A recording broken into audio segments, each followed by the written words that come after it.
Саламатсыздарбы? Мен Баткен областтык билим берүү ысулдук борборунун жетектөөчү атчысы Байтемирова Гүлмира. Буга чейин окулган Манас эпосунун Теңир уулу бөлүмүнүн калган бөлүгүн окуп берем. Кыдырып жүрүп ак балта калмактарга жолукту. Сурай-сурай сүйлөшүп, чала була түшүнүшүп, жашынан карысына, карыдан аксакал дөөлөтүнө жетти ак балта.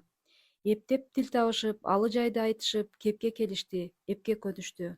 Кан агызган жан кара пейил болуп калат дегендей, тияк ала тоону басып алган Алооке ошондой эле небе окшобойбу? Мындагы тыргоот жайдарым жакшы эле экен.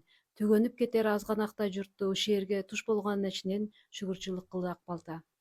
Жакып баш болуп жаңы журтка жаткан кыргыздар чоң шашкеде өзгөрүп бойгонду. Балдардын өзөгү талып калганбы, кыбыроого алы жок, кайырмакка илер эти жок.